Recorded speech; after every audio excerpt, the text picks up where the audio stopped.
Okay, we are live. Hi, this is William Ramsey. Welcome to William Ramsey Investigates. On today's show, I have two very special guests. One is a prior guest. His name is James Day. We've done two shows in the past. One was about his excellent book, which I recommend. The title of it is The Mad Bishops, The Hunt for Earl, Anglin, James, and His Assassin Brethren.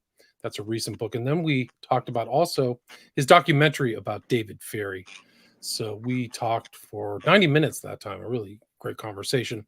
So I'll put links to that in the show notes. But then I'm also following James on his Medium page, and he published an article titled JFK, a Rockefeller Conspiracy. And it popped up his book, but also this book that I hadn't read before, hadn't seen. It's called The Clash of Dynasties: Why Governor Nelson Rockefeller Killed JFK, RFK, and Ordered the Watergate Break-In to End the Presidential Hopes of Ted Kennedy. And the author is Richard James DeSocio, DeSocio. And fortunately, they're both here joining me on a live show to talk about this book and their kind of research. And James kind of going to co-host with me. So welcome to the show, both James and Richard. Glad to be here. Awesome. So for people, maybe I know that James, my audience knows James, but maybe, James, you could do a little bio about your background, and then we can hand it off to Richard and talk about his book, Clash of Dynasties. Oh, it sounds good, William. And it's nice to see Richard. This is the first time I'm meeting Richard, but I have spoken with him. We've texted, we've emailed, phone calls. So I'm originally from Cleveland, Ohio. That's Rockefeller territory, as I'm sure we'll get into. And I've been doing the JFK research only for about a couple of years. I did a book for Trying Day, which William mentioned, called The Mad Bishops, which kind of focused on the David Ferrie angle and the New Orleans angle. And from there, a whole bunch of different connections came aboard. But one thing that kept showing up on, let's say, like on my Amazon kind of recommended list was this book that we're seeing here, Clash of Dynasties. And eventually I needed to pull the trigger on this because throughout my research, Nelson Rockefeller kept showing up and showing up and showing up. And then I find that this book does the whole thing. I mean, it's a mammoth, awesome book, and I really recommend everybody to go out and read it. And it's very accessible and devour it like I did. So I was able to connect with Richard, and we started to have a back and forth. And so maybe this might be a good opportunity to pitch over to Richard. And Richard, you know. Great. So, Richard, maybe people who haven't heard your name, talk about your background. I know you've written this book, Clash of Dynasties. You had another book called Rockefellerocracy. Yeah. Maybe you can talk about your background. Your YouTube channel also has on-site kind of video of some of the places. Places that are in your book. And how they maybe you can talk about that. And how they connected to JFK assassination. Well, my story began, my trip to this book began November 22nd, 1963. Okay, I'm dating myself now. I was in school, fourth grade. A student comes in with a radio, a transistor radio, saying the president's been shot. All right. Well, you know the rest of the story. We were all let out of school. We went home with the dolls, everybody shocked and saddened in disbelief. And we're basically all gathered around TV sets and radios. And now Oswald's been arrested. And then it came out over the news that they had apprehended a man in New Orleans. Okay.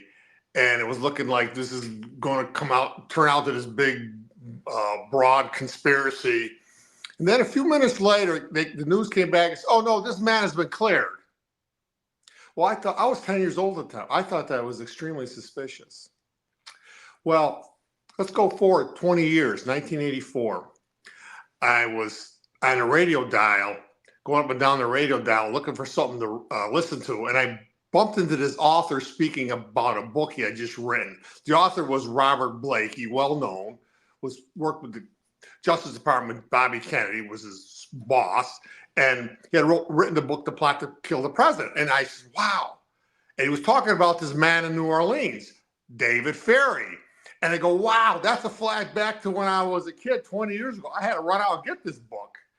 So I read that book, and whetted my appetite, and it doesn't solve the crime, but it stimulates your curiosity. And I read book after book after book going on for years. Well, also in 1984, at the same time, I started this Kennedy assassination research thing. I was laid off from a job in Illinois. I was living in Illinois at the time. So I went to the Illinois unemployment office to sign for a check.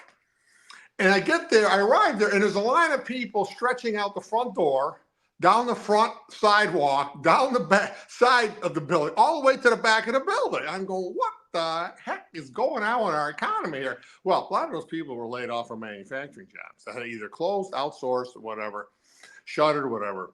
So I started thinking about the economy. My background in school was in economics and finance. So I'm thinking about the economy. I'm doing research. I'm reading. I'm studying. I'm analyzing.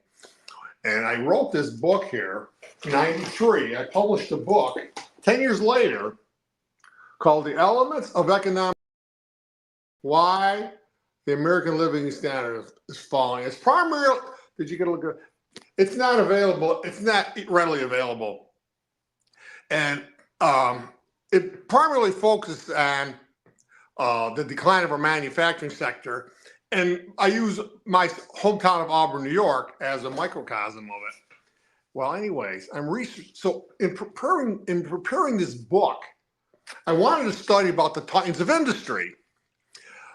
Ford, Carnegie, Vanderbilt, these are the people who built this industrial powerhouse that now is being shuttered up. So I wanted to study about these folks. And of course, I studied who else but John Rockefeller.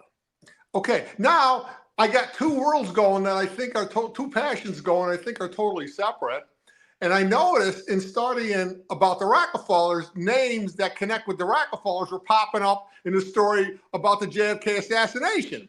So little did I know that these two interests of mine would fuse together, and I would end up publishing multiple books. And of course, the Warren Commission, John McCloy was on the Warren Commission. He was the top lawyer for the Rockefeller family.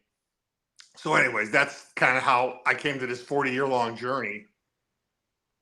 Right. So, I mean, it's tied into that whole area, the Rockefellers, manufacturing. And your book really starts out and goes back through that history, the beginnings of the dynasty, the dynastic kind of rise of the Rockefellers, in not just, it started out in oil, but can you talk about some of their contacts, their family, the original, maybe for people who don't know, the five sons of Junior, well, right? There was so five John sons. Jr. Yeah. There was Nelson Rockefeller. He was not the oldest, but he was the most ambitious, and he was a problem child for his father.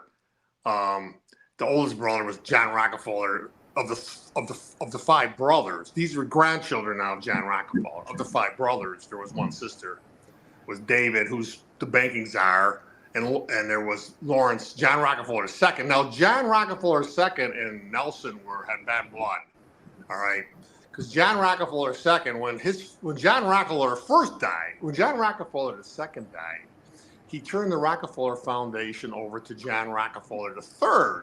And Nelson was bitter about this. He always wanted to run the foundation. And, the two brothers later in their life, the last few years of their life, they didn't speak. David Rockefeller wrote about it in his book Memoirs.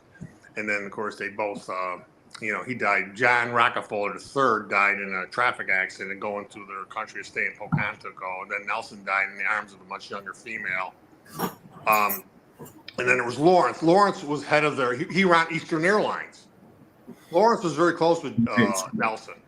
And David Ferry was a pilot for Eastern Airlines. Eastern Airlines was headquartered in 10 Rockefeller Plaza. And see how it all starts to connect back to them in every case. And then there was Winthrop, who was the governor of Arkansas and ran the Rose Law. The Rose Law firm, which connects to Hillary Clinton. They handle the foundations of Winthrop Rockefeller. Winthrop, he was his father's favorite son. He went to Arizona and bulldozed the top of Gene Pettit Mountain, put up a jet runway, and he ruled Arkansas. And he created an economic miracle out there. I think connected Walmart, Tyson Foods, all these corporations, I think, go back to the efforts of Winter Rockefeller, and Hillary Clinton was on the board of Walmart's. See, and she was also Hillary Clinton was on the board of the Children's Defense League, which was started by the Rockefellers. So she's definitely a Rockefeller, definitely a Rockefeller board member of the Rockefellerocracy.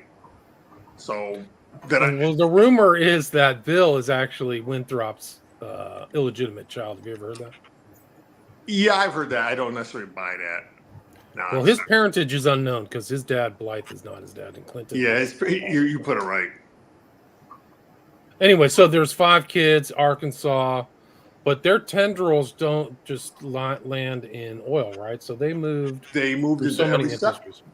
They moved into every sector. John Rockefeller took the principles of monopoly building, which is basically taking smaller family-owned corporations and merging into giant multinational conglomerates. And they took that principle, and this is supply economics, where you control the supply so you can control the price.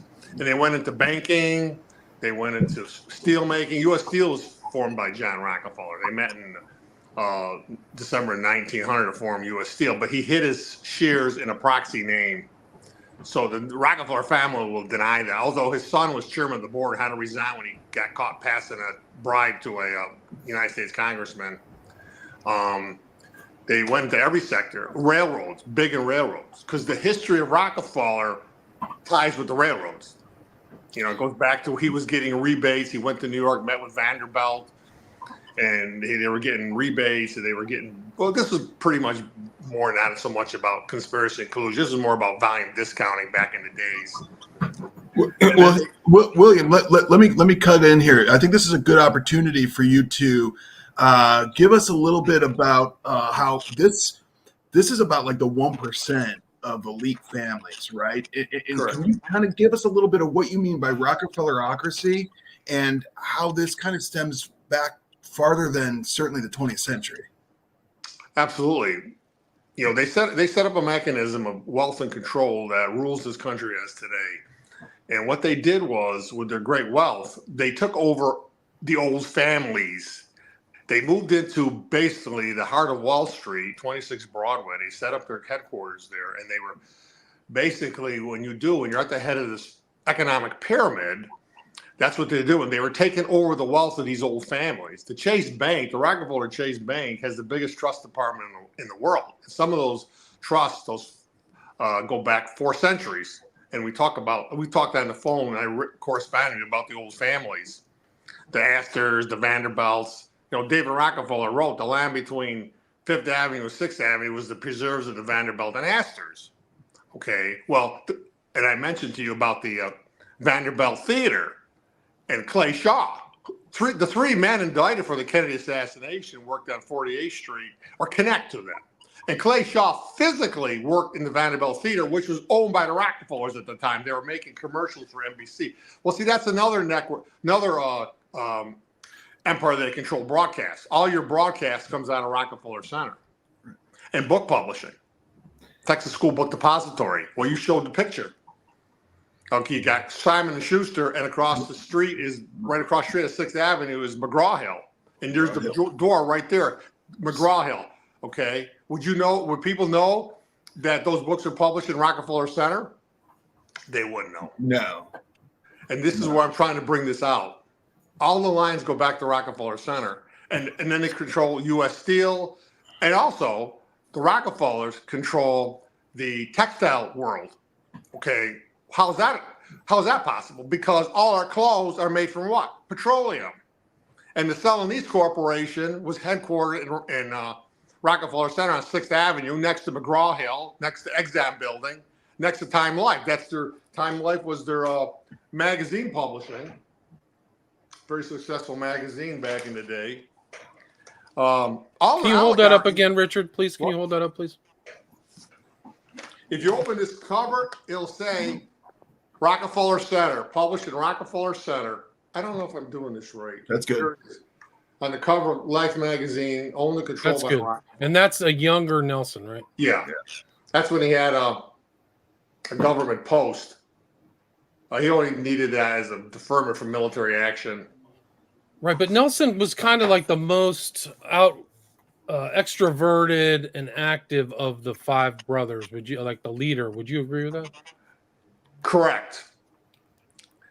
John Rockefeller II, they were very, they were not outgoing. They were more, I don't know the word to use, but John Rockefeller more reserved. Like I think the father, very reserved. John, had like 3 nervous breakdowns.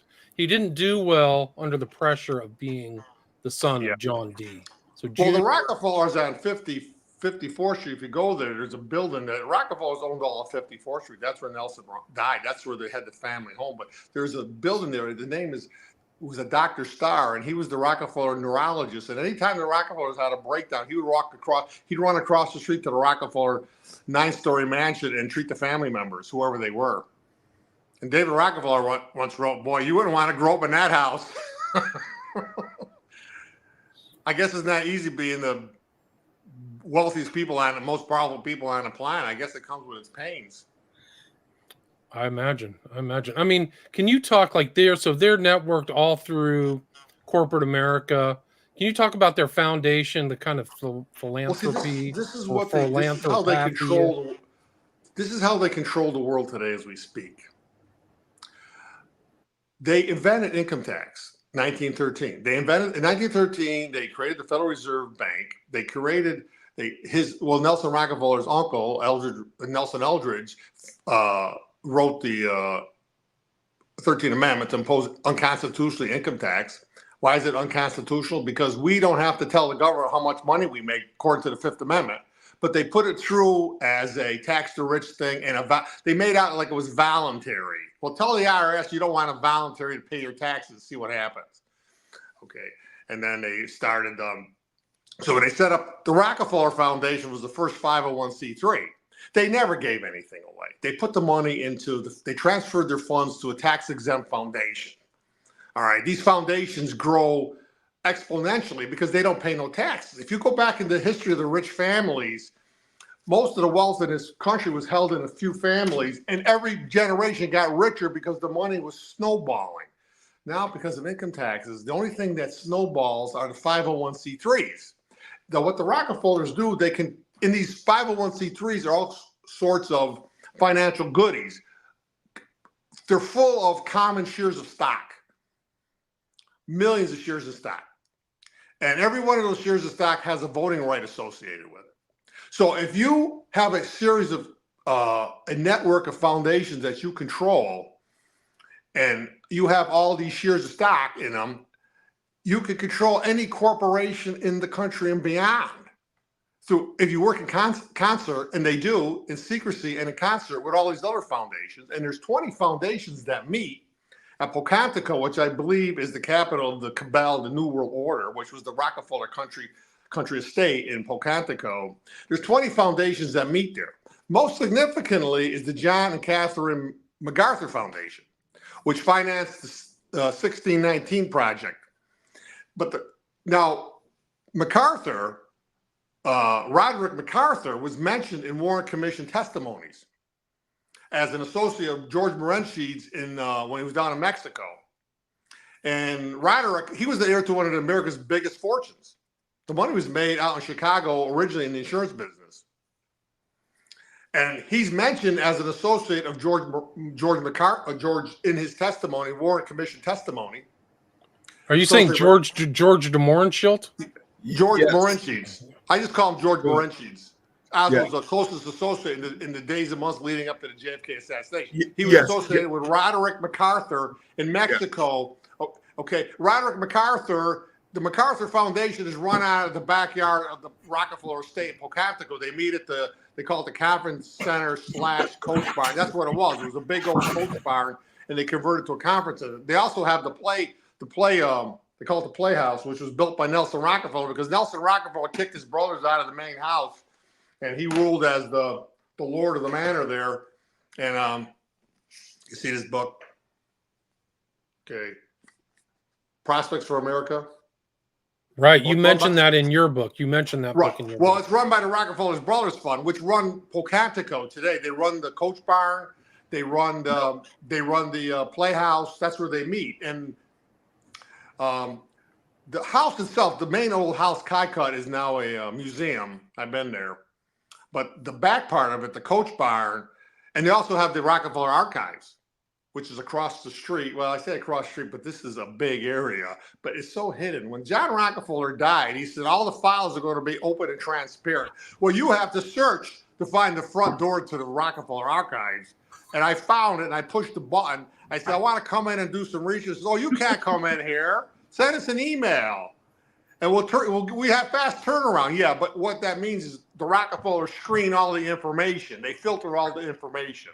End of story. And all this stuff is surrounded by miles and miles of chain link fence. There's nothing open. You go to Pocantico, they don't want fences on the southern border, but you go to Pocantico, everywhere you see is a fence and a wall. But they can have fences and walls, but we can't.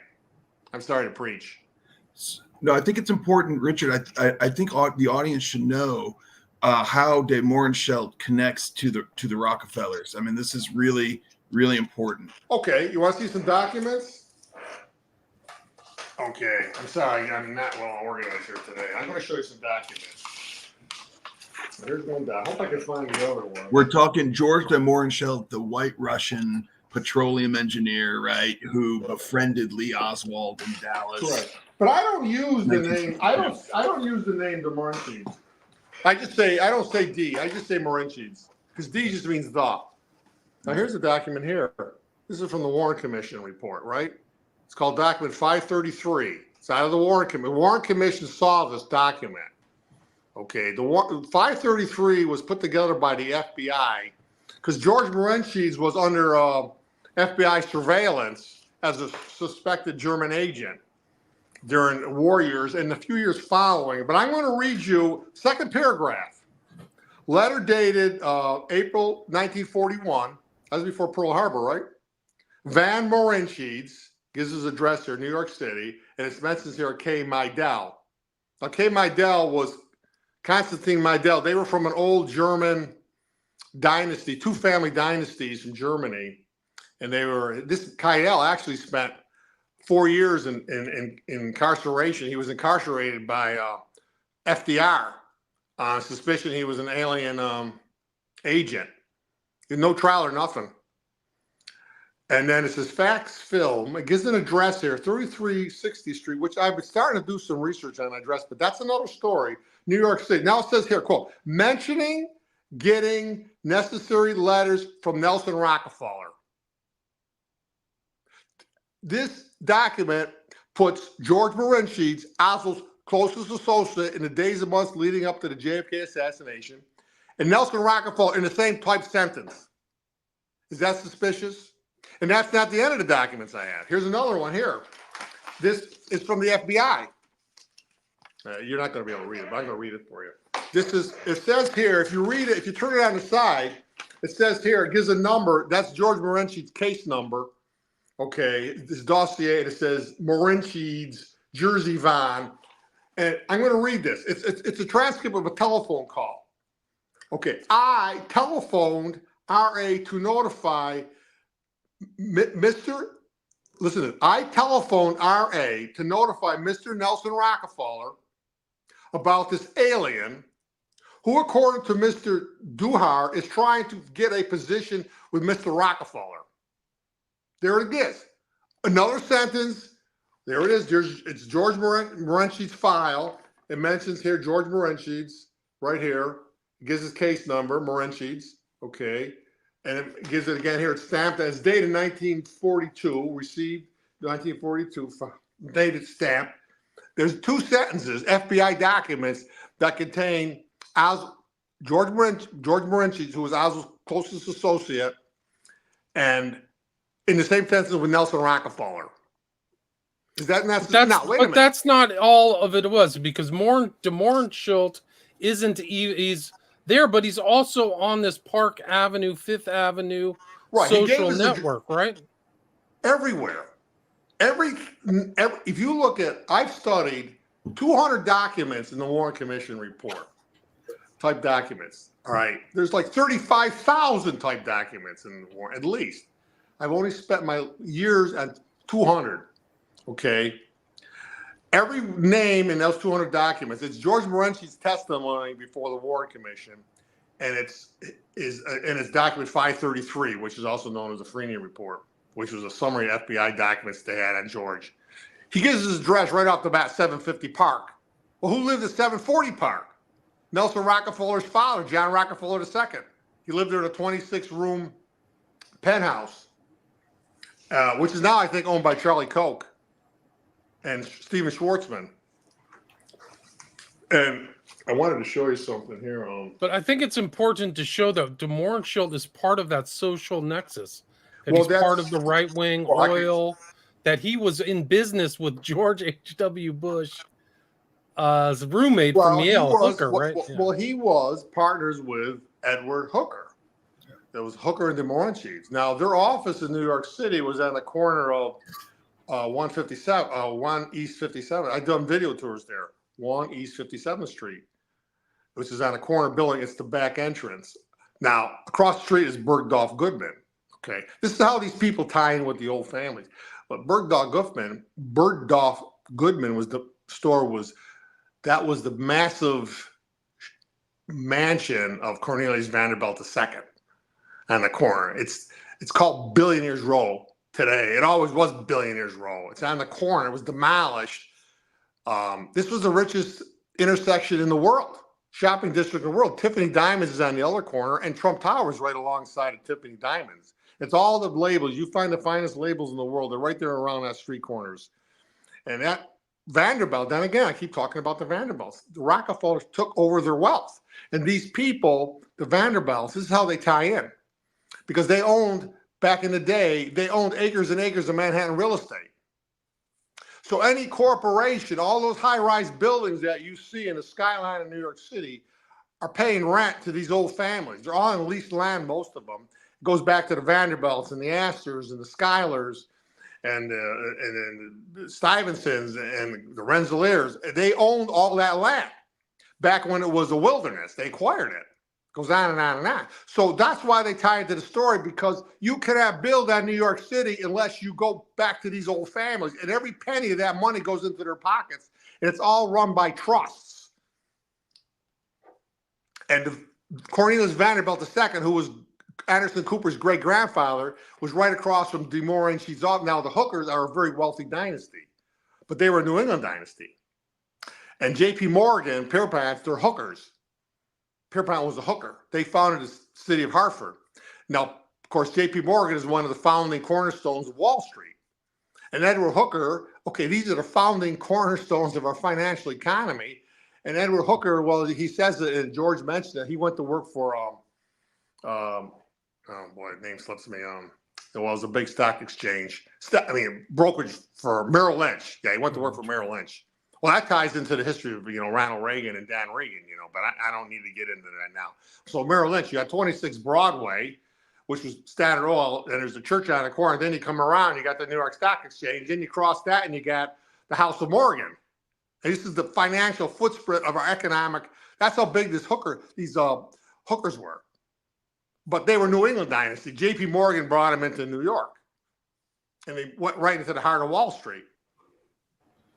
Okay, Richard, can I just jump in, William, if that's okay? I want to quote you from your book, and I want to get your thoughts here.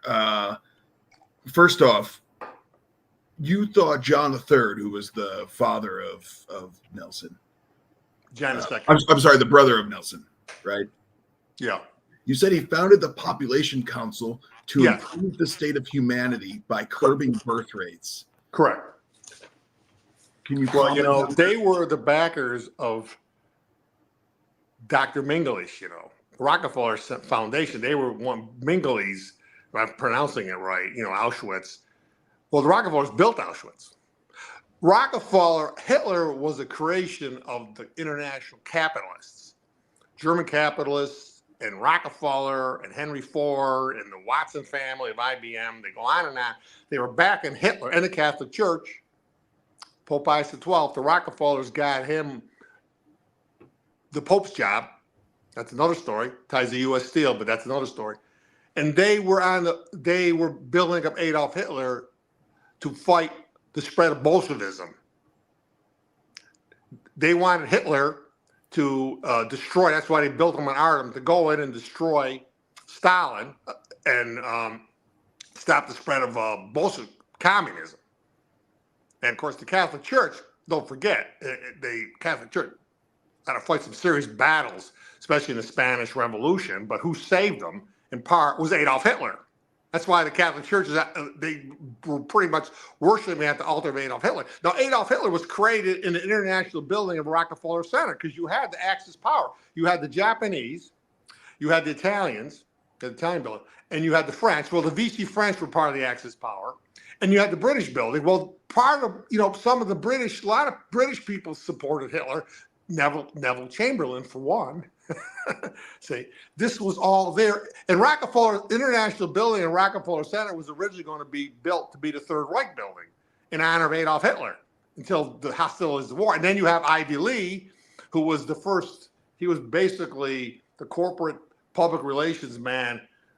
He was the dean of corporate public relations on Madison Avenue, and he was the corporate public relations man for the Rockefellers. And of course, he worked with Hitler and Joe Goebbels.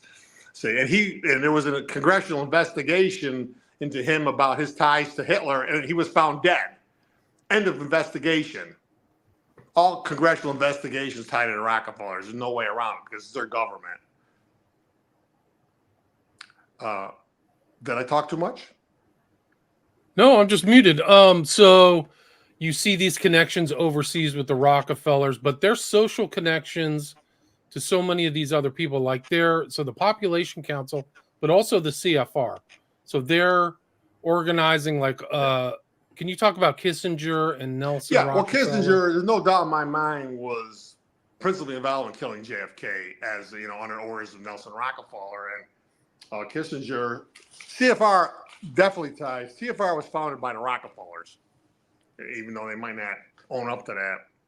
And one of their first co-founders was a man named John Davis, who I think ran for president one time, but he was also a Rockefeller Foundation trustee. But he actually he's related to Cyrus Vance. We go on. Cyrus Vance was a big trilateralist, which was an organization founded by David Rockefeller and Brzezinski, who was Carter's Secretary of State. But this book here, then again, see, and going back to Kissinger worked with the Council of Foreign Relations, but the Council of Foreign Relations was funded for a period of time by the Ford Foundation, Rockefeller Foundation, and Carnegie Endowment. All three of those foundations were represented on the Warren Commission. Okay, John McCloy was chairman of the Ford Foundation, had an interlocking trusteeship with the Rockefeller Foundation. Alan Dulles was on the Ford Foundation, but stepped down when he took over the CIA. But his brother, his more significant brother, John Foster, was for 15 years chairman of the Carnegie Endowment for International Peace. It all ties to the Rockefellers. So why are these foundations that finance CFR sitting on the Warren Commission? Was that Lyndon Johnson's doing? I don't think so. Right. And John J. McCloy isn't just some random person. He is a family friend of the Rockefellers. He's kind of like a graft in, a talented guy. They all knew, right? He's a non-blood.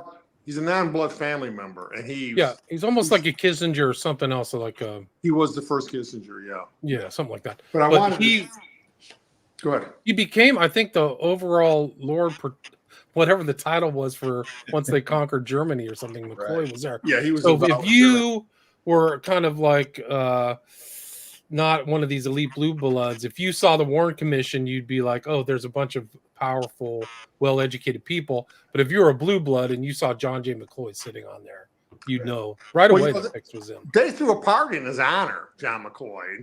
President Reagan showed up. It was a whole list of dignitaries. I think the Chancellor of Germany. See, John McCloy was on the High Commission of Germany, so a lot of these elite Nazis, National Socialists, industrialists, McCoy pardoned them all. These are the people who built Auschwitz along with the Rockefellers. All right, McCoy pardoned them all. The only people they really executed were, most of them were lower down the ladder. But the elite ones, the elite German industrialists, no, they were all pardoned by John McCloy, and they were Rockefeller business partners. See, Auschwitz was started Manitoba. It was started as a slave factory they were making tires there. Ties in with Farben. Was IG Farben. IG Farben. IG Farben. See, Henry Ford's son Etzel and Walter Teagle, who was president of Standard Oil, were on the board of IG Farben. They were making a Xylon B, the Xylon gas. Xylon B. Xylon B. Yeah.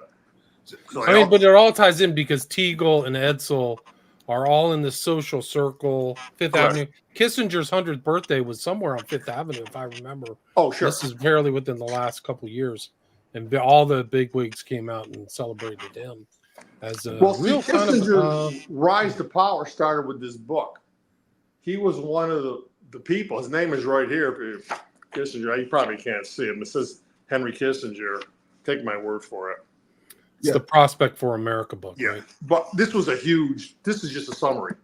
This is what but Kissinger was put in charge of, the sector. There's a whole bunch of them, but he was put in charge of international security. Okay. That's why he was national security advisor. Now, that position was started by Nelson Rockefeller when Rockefeller, Eisenhower got elected. The Rockefeller sent him out of Washington. He is the most absentee president in history, not Joe Biden. And the Rockefellers, they got rid of him, and the Rockefellers' brothers took over Washington. You know the old saying, when the cat's away, the mice take over the band? Well, they were running Washington. Anything happened during the Eisenhower years, especially anything nefarious, goes back to Nelson Rockefeller and his brothers. And Kissinger, well, anyways, Nelson Rockefeller was made chairman of a committee to reorganize the executive branch of the federal government. And then Eisenhower left the city, and they set up this. They did a lot of things, but they set up this office of the advisor to the president of foreign issues. Okay, Nelson had the first job, and then they changed his national security advisor, and Kissinger held that job for many years. So the national security advisor, this is a tip-off. If you want to know what's going on with the Rockefellers, the national security advisor is the go-between between Washington, the White House, and the Rockefellerocracy. That's the go-between. Now, right now, it's Anthony Blinken. Now, I could go on and on and on, about Anthony Blinken and Donald Blinken. If you want to hear it, I could go on and on about his father, Donald Blinken. You want to hear it? Well, how the Rockefellers run the world as we speak? Let's if you don't mind, there's a quote that I would like to get. It kind of gets to the heart of the JFK thing, and I want to quote from your book here. Page 315 on the Kindle. You write, in destroying the Kennedys, Nelson was not only seeking to feed his megalomania for the White House, but to end the Kennedy threat, seeking to unearth, expose, and prosecute the deep underground Standard Oil conspiracy. What is that? Well, the conspiracy when in 1913, when they set up the Rockefeller Foundation, and they did this in response to the Federal Reserve, when the Supreme Court, the so-called breakup, which was a breakup in name, and what the Rockefellers did, these people are not going to surrender. You don't become the richest people in the world by surrendering. They put their wealth into this network of foundations, okay? Well, what happened was, somewhere around 1961, and I know this through the writings of Emanuel Josephson, that Nelson Rockefeller got caught using Rockefeller Foundation money to run for president, run for governor. So there was an issue with the IRS, and the Kennedys were going to prosecute the Rockefellers, because what happened in 1962, Nelson Rockefeller got reelected as the governor of New York State. And all of a sudden, he became he was the leading Republican candidate. He would have ran against Kennedy. Okay. The Kennedys were going to destroy Nelson Rockefeller as a candidate. They wanted to derail and destroy his run for the White House. And they were going to prosecute Rockefeller and his IRS violations. And but the Rockefeller, the other secret world of the Rockefeller is another reason why. But Rockefeller, he announced his candidacy for the White House in October 9th of 1963, 6 weeks before the JFK assassination. And he was the leading Republican candidate. So wouldn't he have the motive to kill JFK? And so you see all these documents with Rockefeller's name in the same sentence with George Marinsky's. This is the guy with the motive. You don't brush this stuff off. Oh, that's nothing. It's old information. No. It goes on and on and on, right up to 1963, his connections with George. But did I answer your question? I kind of get it. There's so much to the story. But you see what happened was one of the main reasons Rockefeller killed JFK was John Rockefeller, Henry Ford, Andrew Carnegie, and the titans of industry. They were involved in a violent battle against organized labor. They had the private detective agencies. They were hiring goons, goon squads. They had mafia characters involved. They were trying to break the back of organized labor. And, take the case of Colorado and the coalfield war, iron and coalfield mine. The Rockefellers were responsible for killing 200 people. And then they became terrorists because the Rockefellers battled the unions and the strikers at the factory gates and the mine gates, but the strikers kept coming. So the Rockefellers said, okay, we're going to become terrorists. We're going to kill your wives. We're going to kill your children. We're going to kill your mothers. And that's what they did at Ludlow. They mounted machine guns on armored cars and went in there and opened up on 10 cities, killing 19, not strikers, but family members. They were terrorists. And they never paid any price for this. And who knows how many other people they killed in connection with Oregon. Well, you had the Battle of Blair Mountain. They did the same. They mounted machine guns on railroad cars and opened up on 10 cities. They had become terrorists. And still the strikers kept coming. You organized labor, one time you go back into the golden age of the Titans, they had no blowback at all. They ruled as authoritarians. And then when the unions came along, they were costing these Titans a lot of money.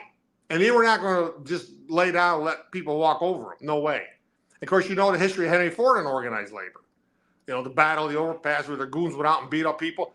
I believe Henry Ford was also involved. They were forming roundtables to break the back of unions. So this is what Bobby Kennedy was doing. He was digging into, I got his book here, page 6. He was digging What's the title of the book? The Enemies Within. I'm sorry, The Enemy Within. Yeah.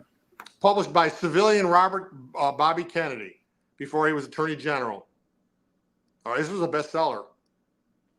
And it says here, talked about this. Actually, he didn't tell you, but he was working for the Army McCarthy hearings. See, this Senate Permanent Subcommittee on Intelligence, investigations.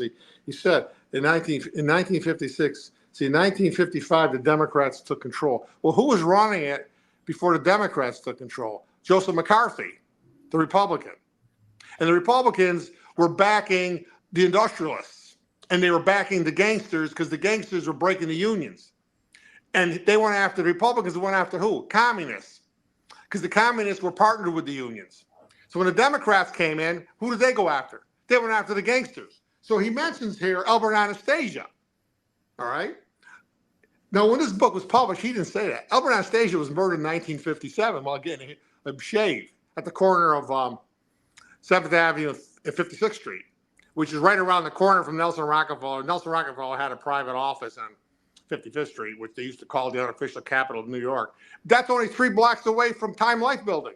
And his death there was not by coincidence, because Emanuel Josephson wrote that Joseph Adonis, this was murder. This was Murder Incorporated. These guys were killing for the elite Protestants, for the Rockefellers. He mentions Albert Anastasia. All right. They had the famous hit on Joe the Boss Masseria, where it was Albert Anastasia, Bugsy Siegel, Charles Luciano, Albert Gevanese. They went in, they killed this, he was eating Italian food, and they went and shot him, right? Well, how do we know about that? Because of the testimony of Joe Valachi. See, they were killing these gangsters, Murder Incorporated. They were killing, they were contract killers. Who's paying them? The Protestant elites, the elites who control America's banks and corporations, the Rockefellers. And Joe Adonis, according to Emanuel Josephson, Joe Adonis, he was there with the hit squad that killed with Albert Anastasia. And we only know this because Bobby Kennedy was getting Joe Valachi to talk. See, these things were buried in secrecy. Well, not quite secrecy. They were went without punishment. They were not secret. When they would kill somebody, they were broadcasted to the world that they killed somebody, and they were never punished. Okay, Joe Adonis, who was with Albert Anastasia, who was killed in '57, assassinated, according to Emmanuel Josephson, who was a Rockefeller muckraker, that he was walking the construction site when the Rockefellers were building 30 Rockefeller Plaza and threatening workers. Now, here's a guy with a massive reputation. Was anyone going to stand up to him? This is what the Rockefellers are doing, and how easy it was for them to do that. And it's like Bobby was getting these songbirds to speak, and the Rockefellers were losing sleep at night. So these people's testimony could have set the Rockefellers. You also have the testimony of Rellis. They threw him out of the building. He was in a hospital like on the 10th floor, and they flipped him right out of the building. He was under police protection. He tied in with Murder Corporate too. They were silencing these people from talking, but if you go up the chain of command, it goes to the Rockefellers and the elite Protestants who controlled the banks and the manufacturing and the corporation, which are all centered in Rockefeller Center and Wall Street. And these gangsters were killing for them, Henry Ford included. Yeah. That's why they killed the Kennedys. Plus, they had their ongoing criminal empires that they couldn't operate with the Kennedys in the White House. That's another story. Yeah, Richard, I think we need to highlight too also Nelson Rockefeller and just first off, how extensive he was. I mean, he came in as a young guy to FDR's, put him in place as the office coordinator, Inter-American Affairs. Okay, very important because the whole Caribbean and Cuba and Latin America, the characters from whom emerge in the gun running, anti-Castro Cuban exiles, that sort of thing, stem from a lot of it from the Inter-American Affairs web. Okay. And you can mention that because I think a lot of people think CIA. Well, let's talk about that. A lot of people think CIA when we're thinking about these things, but no one thinks about the Office of Inter-American Affairs. And that was a pretty intelligent apparatus, high-level apparatus, correct? Right. What was going on in World War II? Detroit was the arsenal of defense, making the tanks and the planes and the bombs. Rockefeller Center was the arsenal of espionage. It was ground center of World War II espionage. And Rockefeller's president of the center. And then he had this title, Office of Coordinator of International Inter-American Affairs, which was an intelligence operation operating in central Latin America.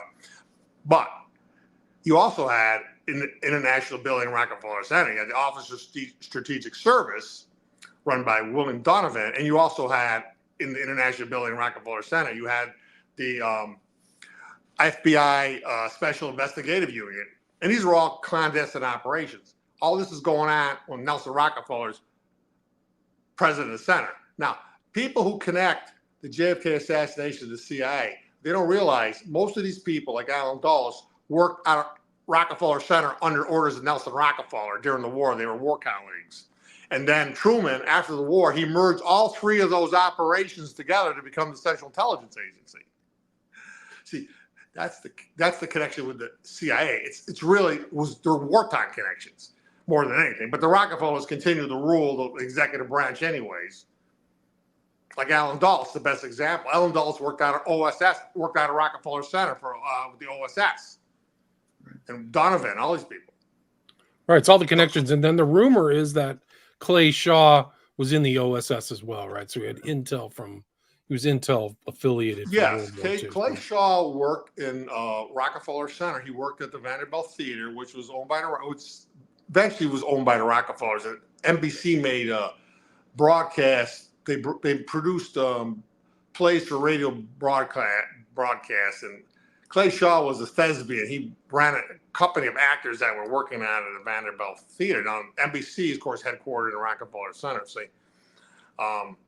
and Clay Shaw also worked for Western Union at Rockefeller Center. And of course, if you know the history of Western Union, Vincent Astor.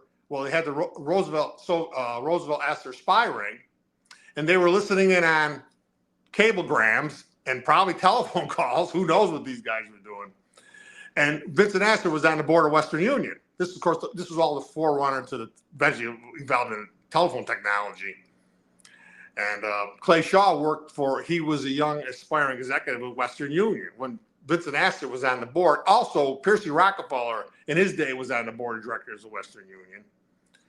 And then he also worked over on across from the, well, it's right on the corner of, it's right across from the New York City Library. I went to the address, 475. He worked for some kind of agency that booked speakers. And I went to the address, which is right next to the Astor Bank. It's no longer the Astor Bank, but the name is still on the building. And it was, this was back in the day, this was like Astor Square, Astor Center. And there was a building there, 470, this was at Fifth Avenue.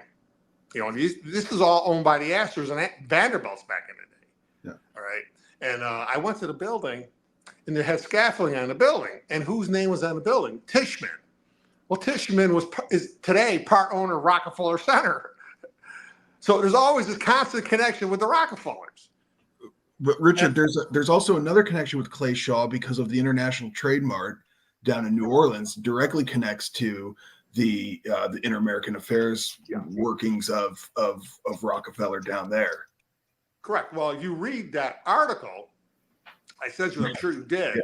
Yeah. They said Mr. Higgins came out. They talked about Nelson Rockefeller being head of it's the OCI AA. All right, he was head of this wartime organization, which was spy organization, which had he had 1,500 people working for him. It was big, all financed by the taxpayers. And it said in this article, the history of the Trade Mart, it said Mr. Higgins, they talked about Nelson Rockefeller being the coordinator. And then he talked about Mr. Higgins came out of Nelson Rockefeller's office. They're dispatching their agents. This was the history of the Trade Mart in New Orleans. Well, it's famous because Oswald was photographed and filmed in front of that building, passing out pro-Castro. I think he was being paraded, pro-Castro literature, and they got in a scuffle there with some anti-Castro Cubans, who some people believe was Ted Cruz's father, and I would not disagree with that. Okay, that's another story. These people are low level now. And then they mentioned Hal Boggs was the first secretary for the Trade Mart, and he was on the Warren Commission. Okay, and of course, you know, he disappeared in a plane incident in Alaska. They still haven't found his body. And then his wife ran for his office. I believe he was a senator or congressman. We could Google that. And he ran for. His wife took a seat. She ran for a seat, and his seat was when she ran. Donald, his name was Ensign. His father, Alphonso Ensign, was the father. He wrote the article, and Donald was the son. He roomed at Yale with George Herbert Walker, and Donald ran when Hal Boggs ran for office. Hal Boggs' wife ran and took his seat, won his seat. I'll put that in quotes. Won his seat. Donald Ensign was her campaign manager. And then it goes on to, then it mentions Clay Shaw. A couple of pages later starts talking about Clay Shaw. And Clay Shaw, during World War II, he worked for French intelligence. I don't know what he did. We don't know. But he was decorated by the French government in a big ceremony. I saw pictures of it. They set up a grandstand. They had all these high officials. I don't know what he did. It had to be something significant. Yeah. To receive that kind of attention. The son of Hale Boggs was also on the board of Eastern Airlines, correct? Which was David Ferry's employer until 1961. There's not one person in this story that doesn't tie to the Rockefellers. Not one. Somehow it's to their banks, the Rockefeller Center, to their wartime spy organizations. Yeah. So when people talk about the CIA is run by the Rock. It was started in the Rockefeller Center. It was run by Nelson Rockefeller. It's not the CIA telling the Rockefellers what to do. It's the other way around. Richard, tell people about also the Michael Payne connection with Rockefeller.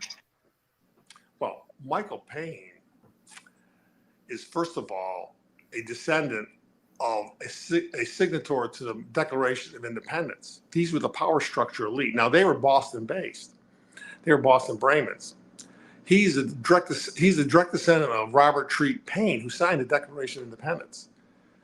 And Paine, of course, I talk more about his mother, Ruth, not to be confused with his wife. His mother was Ruth Forbes Payne Young. Now, Michael Payne is a cousin to John Forbes Carey. They go back to Boston history, 1776. They're a prominent family that married him with the Forbes. And he is like a fifth, well, I'm not really sure, fifth cousin to Michael Payne. Oh, now he's Skull and Bones. Okay. All right. Now, the Bushes are Skull and Bones. Okay. Well, Forbes ran for president. He was Skull and Bones. He ran against Bush, who was Skull and Bones. What does that mean? That Skull and Bones is going to win the White House no matter who wins or loses, correct? And Michael Payne, the Payne family, it was his home, and they provided Oswald with a safe house on the eve of the Kennedy assassination where rifles were stored, or a rifle was stored, supposedly Oswald's Manicure Carcano, and his mother was a Forbes, and they also tied to the wartime story of Allen Dulles. Allen Dulles' mistress was a woman named Mary Bancroft, who ties to the history of McGraw-Hill. Because Mary Bancroft's father founded the Dow Jones Industrial Average. It was a very successful, very watched, it was a news reporting agency that rated corporations and reported on stocks and all that. And the Rockefellers wanted control of that. And Michael Payne's mother was throwing all these ritzy parties for Mary Crawford in the Upper East Side where the Rockefellers all live. I'm sure that stuff was all financed by the Chase Bank. See, and the Rockefellers wanted to take over McGraw-Hill. Then again, you showed the picture because they wanted to get control of the Dow Jones Industrial. Mary Bancroft was the sole heir to a fortune. The Dow Jones Industrial Average was founded by her father. The Rockefellers wanted control of that, and they did. McGraw-Hill got control of it. It's right across from NBC, right next to Exxon, right next to Time Life, right next to Celanese Corporation. Goes on and on and on. Right next to News Corp. All comes out of Rockefeller Center. And Mary Bancroft was the mistress to Allen Dulles, and they were involved in a plot to kill Adolf Hitler. Oh, they don't think that's suspicious that these people are connected to people who tried to kill a world figure, world head, Adolf Hitler, head of state? That doesn't, you've got experience in killing world leaders, and you don't think that's suspicious, and they ignored it all? They almost succeeded. I mean, just for happenstance, like it was weird. Like they moved the meeting to an open air facility, and somebody moved the bomb away from Hitler. So he barely survived, but they almost succeeded. But also, I believe Mary Bancroft, I might double check this, had an affair with Henry Luce. She was Henry Luce's mistress too. Of course, Time Life is right next to McGraw-Hill. Right. It wouldn't be surprising, right? But also maybe we can mention now, you mentioned in your book, the Dennett book, Thy Will Be Done, because it traces really Nelson Rockefeller, and his sphere of influence wasn't just kind of around Fifth Avenue or New York. The family apportioned him his oversight of the entirety of South America. So he had a huge ranch that you mentioned in your book, the size of his ranch and his influence in Brazil and all kinds of shenanigans. I think the CIA overthrew the Brazilian government in 57 or 58. Like there's just, and we can talk about Pinochet, 73. But a lot of that stuff, Nelson Rockefeller was around, right? All that. And of course, the big one is the assassination of Allende in Chile. But mentioning the ranch, I'll get back to Allende, but the ranch, they had 4 ranches. They had a ranch in Brazil, which was 1.2 million acres. And they had one in Venezuela, which was 22,000 acres. And they had others. I don't know all. The one in Brazil, the Rockefellers also, as part of their one of their sectors that they control is beef production. And their partner in the ranch was Richard Clyburn, he was a congressman from Texas. He has a 100,000 acre ranch in Texas, and Nelson Rockefeller had a 6,000 acre ranch adjacent to it. How do I know that? Because Joe Persico used to go there. He was Nelson Rockefeller's speechwriter, and And Lyndon Johnson was the legal aid, the congressional aid for Richard Clyburn. These are very wealthy people. And Clyburn was partnered with the Rockefellers in their beef production. Now that ties into Winthrop Rockefeller and Winrock Farms in Arkansas. They were also producing beef and also breeding prize bulls for breeding, which is very significant. Yeah, they created And- but their I wanna own talk kind about- of.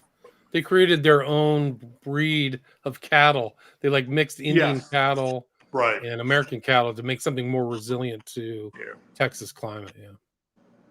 The Rockefellers are huge in Latin America, headed up by Nelson Rockefeller, and they were responsible for a lot of deaths. They had even what do they call it, the day of the I can't even think about it now. They would kill 60,000 people. They had a sweep. Operation Condor. Yeah, Operation Condor. They had a sweep through Latin America. These are all headed up. Of course, Allende was the big issue, was the big one, because Allende nationalized the copper mines. There's this massive copper mine. See, the Rockefellers controlled the world copper oligarchy, more so John Rockefeller's brother was William Rockefeller. They controlled the massive copper mine. I think it was called the Guggenheim Pit or something like that. It was just which gigantic. Yeah, The one that's in Chile. Yes, that was the biggest one.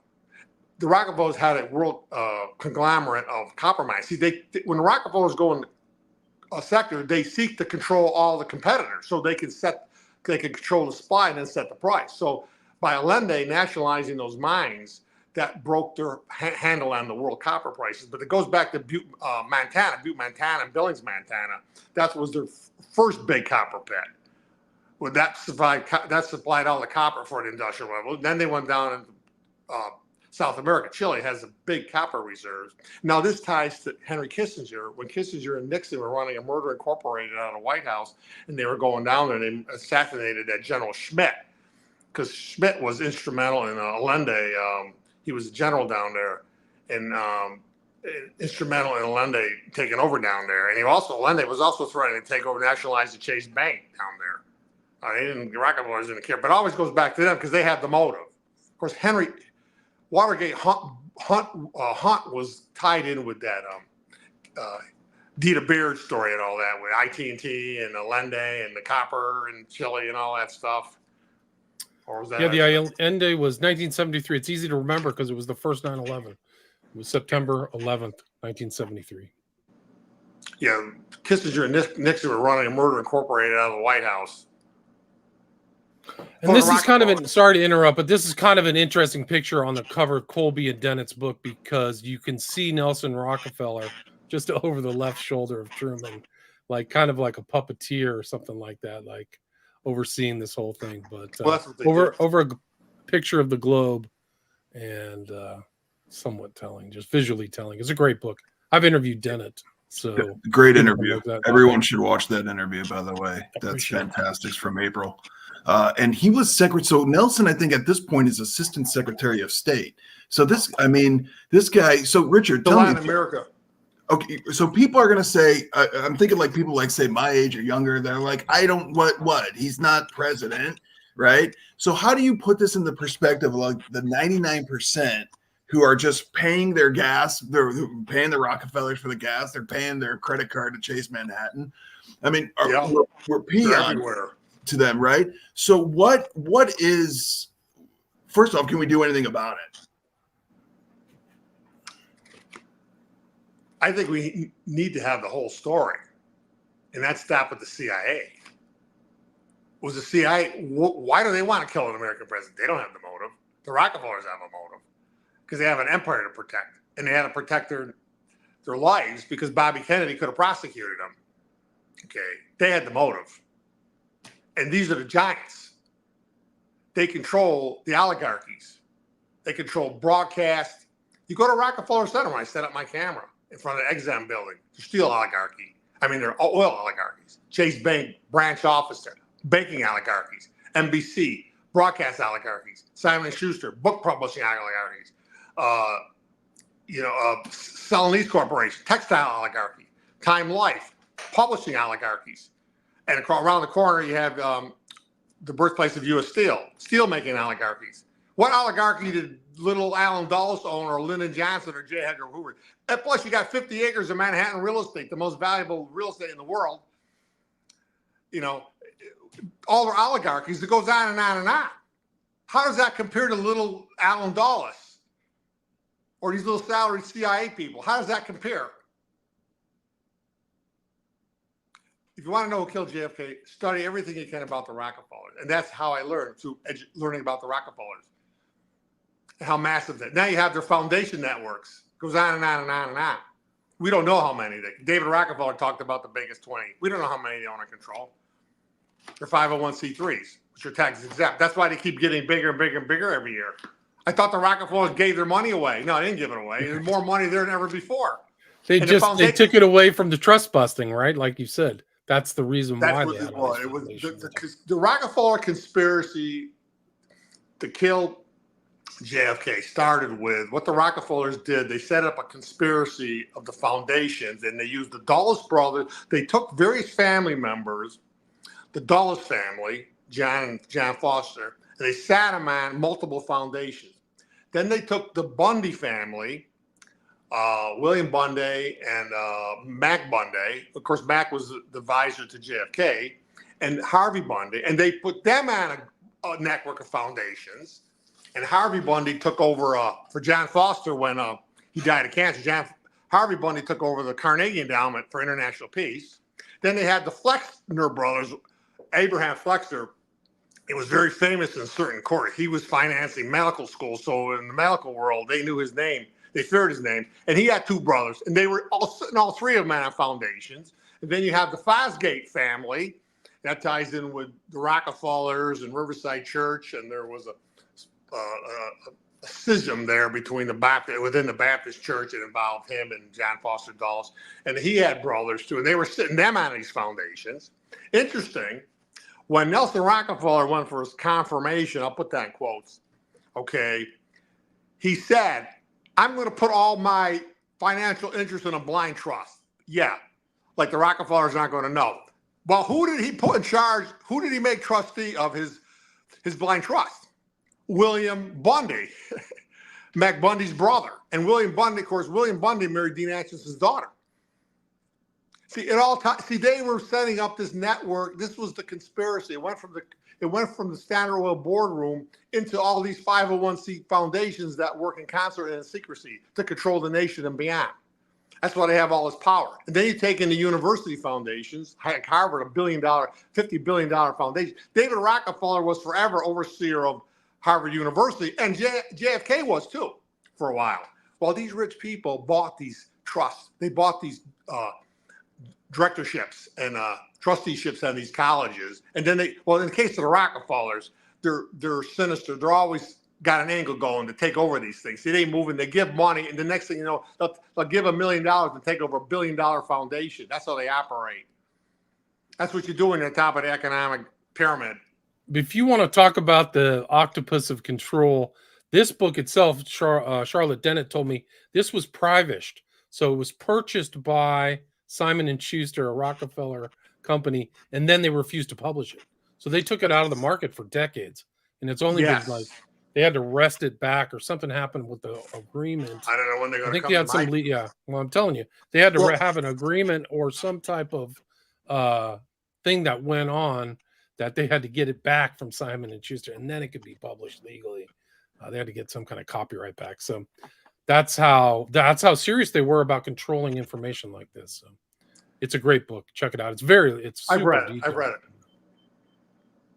Well, I'm talking to the audience. We are at the 1 hour, 10-minute mark. Is there anything you'd like to add, James? I mean, we have questions if you have another 20 minutes, but if you have anything you'd like to kind of.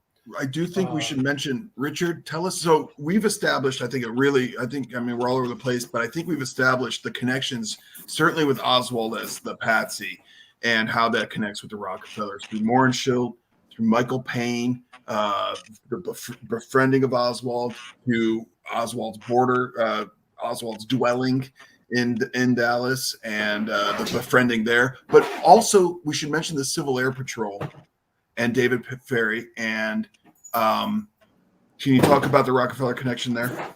Yeah, well, you got to understand the Germans were sinking Standard oil tankers off the coast of the United States, and they did tremendous damage. And of course, the government was trying to hide the truth from the people. So naturally, the Rockefellers had to take it. Don't forget, the Rockefellers created Adolf Hitler.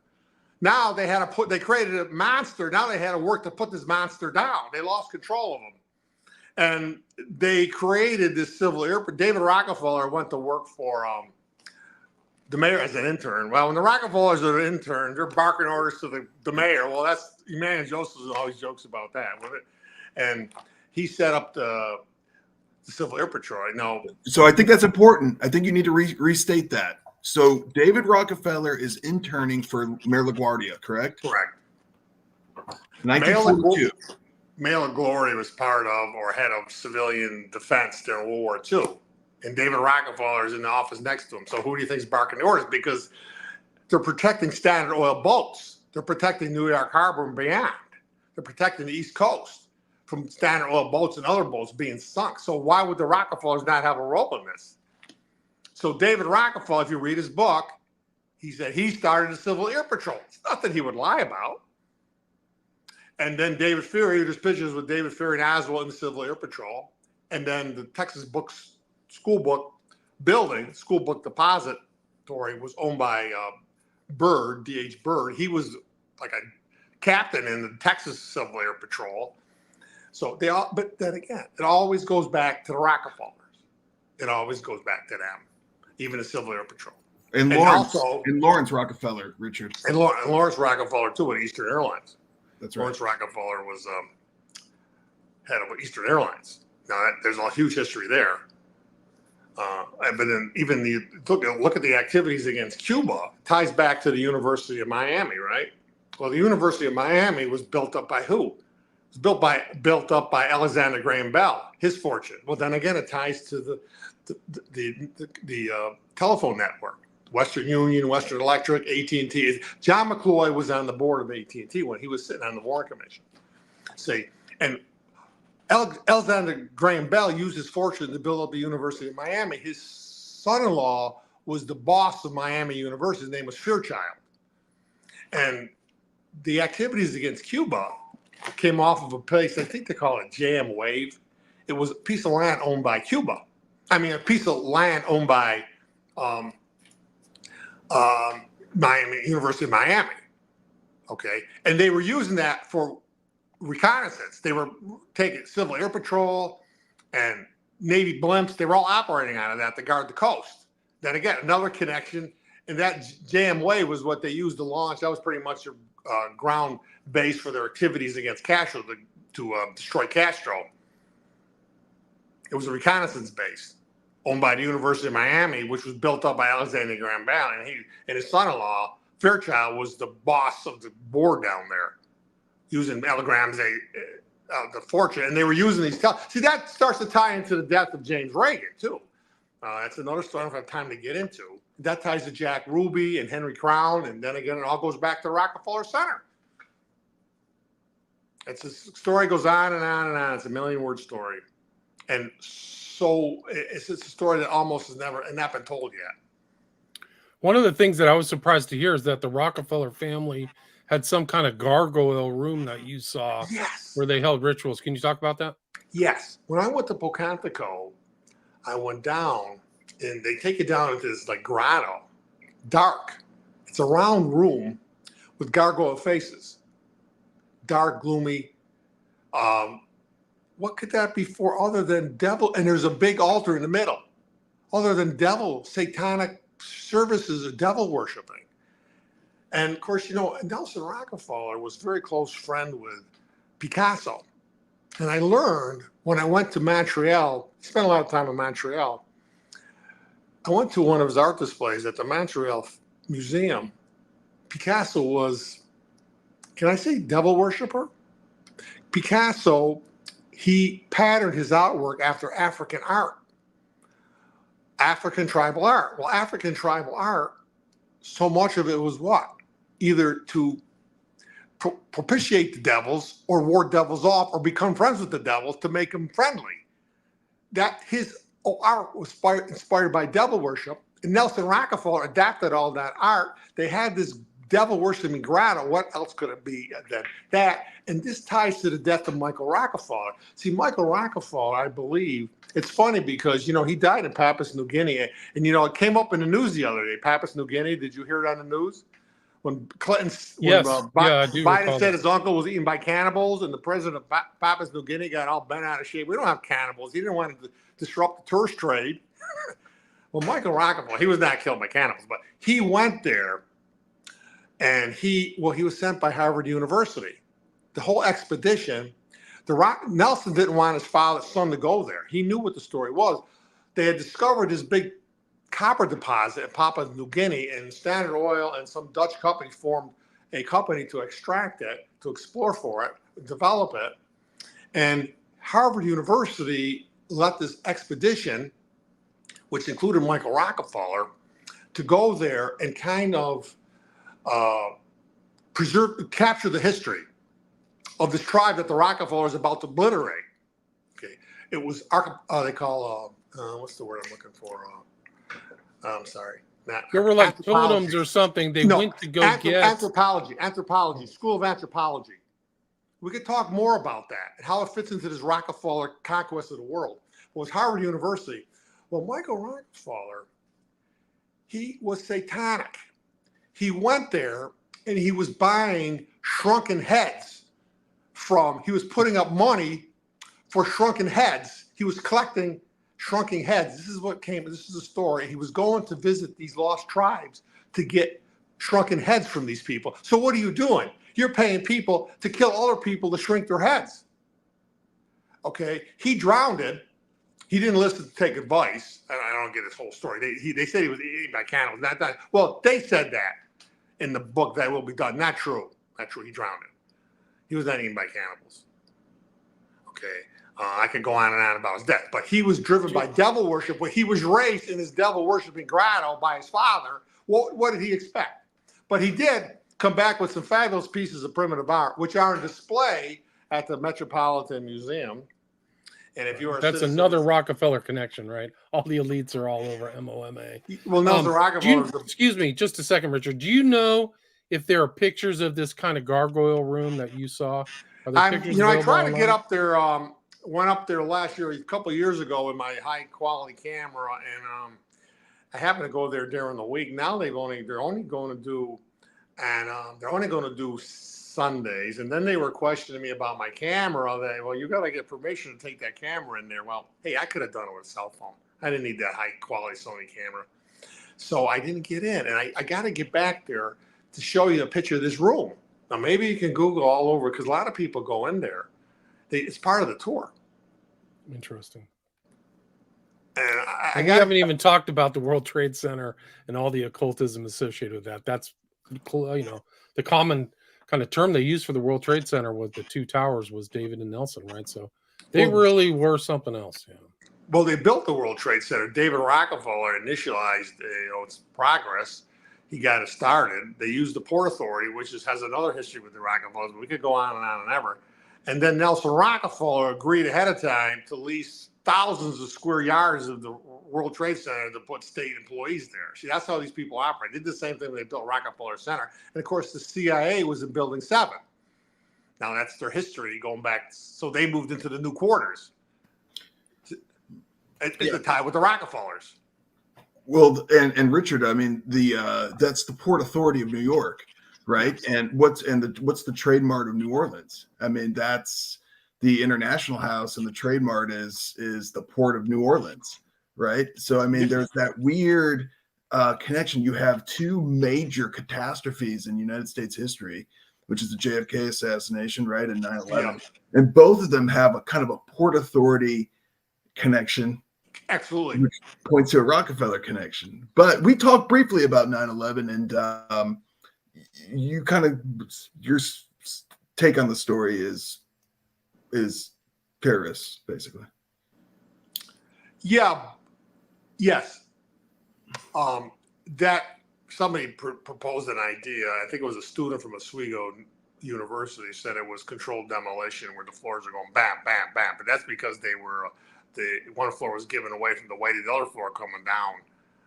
David Rockefeller watched his creation go down when he was in room 5600 at Rockefeller Center. But I think their meddling goes back to what happened in the Middle East when Clinton, under National Security Advisor, Berger, right? They were bombing over there. The Rockefellers are bombing. They're the bomb masters. What does Clinton know about bombing? All he's got to come from the Rockefellers. I don't know what all their agenda was. That's what's stirring up that hornet's nest over there. So indirectly, they were involved in it. And those guys, they're fanatics, to say the least, and they were going to strike back. So if there's a Rockefeller role, it goes back to their bombing over there. Remember, Clinton authorized cruise missiles to strike their bases, and that stirred up the hornet's nest. And they came back and struck at David Rockefeller. People around the world know more about the Rockefellers than we do. They study them. In this country, they only teach you that they're philanthropists. I'll put that in quotes because they publish the books. Yeah, but okay, hold on. There was a quote. There is a question here. I think it's very important because it gets into RFK real quick, and I think we should touch quickly on Saran. Thank you, William. Yeah. Hotel where RFK was killed, owned by same fam as Dallas trademark? No, that is a beautiful question. And the hotel where Bobby was killed was the Ambassador Hotel. This gets into a huge story, and it ties back to Bobby Kennedy's book, The Army McCarthy Hearings. Okay, the Ambassador Hotel was owned by the Shine family, who owned the Shine theater chain. Okay. And Gerald David Shine was one of the lead characters in the Army McCarthy hearings, along with another man named Robert Tenbrook Stevens. Okay. He is related to the old family. He's also related to the Dulleses. They're related to the old landholding, the original landholding families that go back to the New Netherlands and the Dutch rule. Very wealthy. His best friend was Gerald David Shine. Both of them were lead characters in the Army McCarthy hearings. And Gerald David Shine's family owned the Ambassador Hotel where Robert Kennedy was assassinated. They owned the theater chain, but they had other real estate holdings. Now, this ties to Chicago and Henry Crown and Jack Ruby and the murder of James Reagan and Leon Cook, which all connect to Jack Ruby. Bobby Kennedy was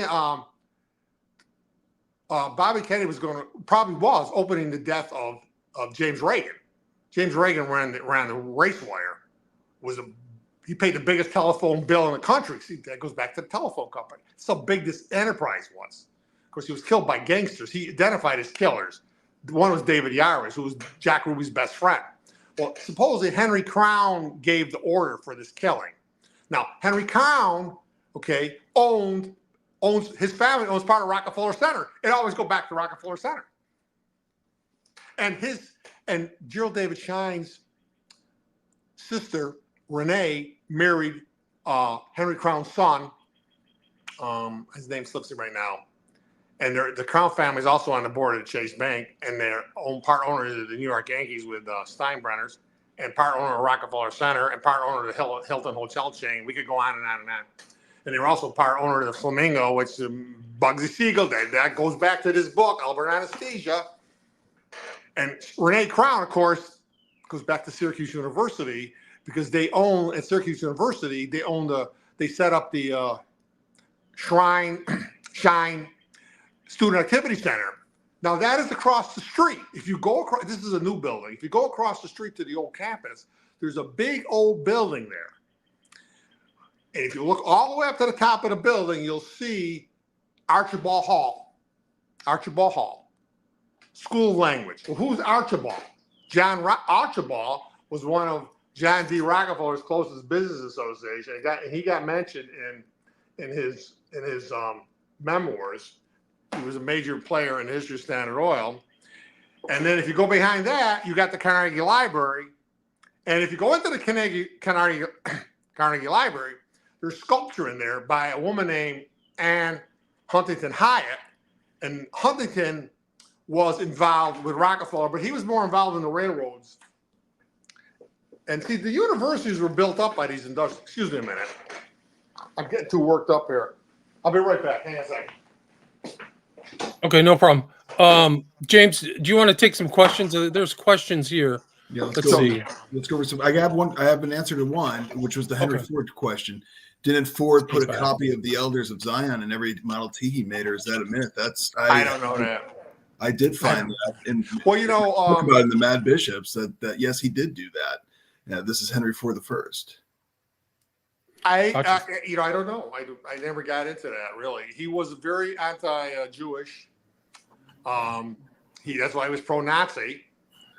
And, they owned IG Farben. They ran the board of IG Farben making this Xylem B gas. See, that's another reason they killed the Kennedys, because Bobby Kennedy was digging in people's backyards, the Rockefeller backyard, and they didn't want this coming out about how much they supported Adolf Hitler, and they're really partly responsible for the Holocaust. Okay, I got another question here. John B asks, JFK's EO 1110, if it hadn't been effectively reversed, how would it have impacted the Rockefellers? I'm not sure what that is. Do you know, James? Do you know order? I'm not. You'd have to tell me. I'm not off on that. Yeah, we don't. In the meantime, though, we can address. We'll stick with the RFK real quick. There's a comment here. The lady in the polka dot dress was the Saran trigger. Quickly mention Desi Arnaz and where Saran worked, Richard. Well, Sirhan worked for a ranch called the Corona Ranch, which was partly owned by Desi Arnaz. Now, Desi Arnaz was a very anti-communist. He was from an old wealthy family from Cuba that his family founded Bacardi's Rum, and they made a fortune there bootlegging, because a lot of that Bacardi's Rum was coming into America. These were top selling liquors at the time, top shelf liquors. People were paying huge premiums to get them. And then he got pushed out, and then the family got pushed out. It's like kind of an uprising there. I don't know the whole history. There was a revolution there, and he got pushed out. So he was always anti-communist. And of course, I believe Sirhan worked at the Corona breeding ranch. See, I believe that the Rockefellers had this massive program completely blacked out. We might call it MK Ultra. It was super secret. And they were developing Manchurian candidates to kill political figures. All right. And I believe Oswald was part of that program, and Sirhan and Squeaky Fromm. Don't forget, Squeaky Fromm pulled a gun, an automatic, on Gerald Ford, President Ford, and she was only like 10 inches from his heart, and she failed to pull the trigger. So I believe this MK Ultra program was orchestrated by the Rockefellers. They were doing most of their experiments in Montreal. That's why I go up to Montreal. I've done videos at it. It's owned by McGill University today, which is run by who? The Bronfman family, the bootleggers. Okay, they're bootleg. I was just there. Bronfman headquarters, which was the ground center for the bootleggers during Prohibition, is now managed by McGill University. See, they were the board directors of McGill. So all these gangsters were taking over universities with all the money they made for Prohibition prop. But the Allen Institute was doing these experiments. We'll see, eventually these experiments got to be taken out of the laboratory and deployed throughout the country. And I believe all these, Oswald, Sirhan, they were being controlled by this MK Ultra experiment. And I think Charles Manson was part of the deployment, because remember, Charles Manson was using LSD. Charles Manson did not directly kill anybody. Okay, he did not directly involve himself in killing in the Manson, Tate, Lamiankle murder. He ordered people to kill. Wasn't that what MK Ultra was all about? Ordering people to kill. And then also, I mentioned this address here about 60th Street, where George was, he had his little business going there. That was the headquarters. That was like a school for psychoanalysis research and studies, which that would fit in with MK Ultra. Would it fit in perfectly? Yeah, no doubt. And there was I think Colgate had a Manhattan office, it's kind of downtown that Jolly and West worked at. Like there's there's Colgate, upstate New York, where you're at, right? So there's a real nexus point in that New York area. There's no doubt about it. Wally asked you, I just purchased the paperback. The hardcover is not cheap. How big was the first edition? When did you publish the first edition, Richard? Clash of Dynasty you're talking about? Or Rock? Or, I'm talking about Clash of Dynasties. When was the first edition? 2017. Gotcha. So it's 7 years old. Is it different than the present edition? This is the only edition. I'm working on a new edition. Okay, gotcha. It's slow in coming, though. Okay, that's Wally's question. There's another one. Either of you two can field this. John asked, it seems like many blue blood families and industrialists had problems with JFK. Was JFK not aware of the risks he was taking with his policies? Go ahead, Richard. I don't think he knew. He knew. I don't think he knew where the bullets were coming from. I don't think he understood it. Because he when he was trying to destroy Nelson Rockefeller, I think it was Adolph Burl. See, Adolph Burl is the guy who wrote. His name is on the back of his book. He was Nelson Rockefeller's point man in Latin America, Adolph Burl. Now, wife was from the old families. Okay. She was related to the Rensselaers and the Van Cortlands and the Stuyvesants. She was from the old wealth. Now, they own the air rights. According to That Will Be Done, they own the air rights for Time Life Building. Yes, but that fits. This is what I'm trying to tell you. That's why these old families come up in this story, because they own this land, that these big office buildings and these multinationals are resting on the land that these people own, and they're still collecting rent. And most of that land is at least land. See, now, I don't think, and so Adolph Burl, I think I read somewhere that he didn't know much about the Rockefellers. And he was asking this guy, to help him tell about the Rockefellers. And he's going, you know about their families, and I don't. And I think it was not. First of all of his advisors worked for Rockefeller. Secretary of State Dean Ross, president of the Rockefeller Foundation.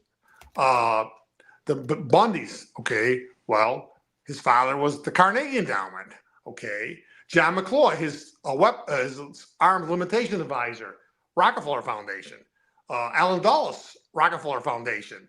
C. Douglas Dillon, Secretary of Treasury, Rockefeller Foundation. Very close with John Rockefeller III.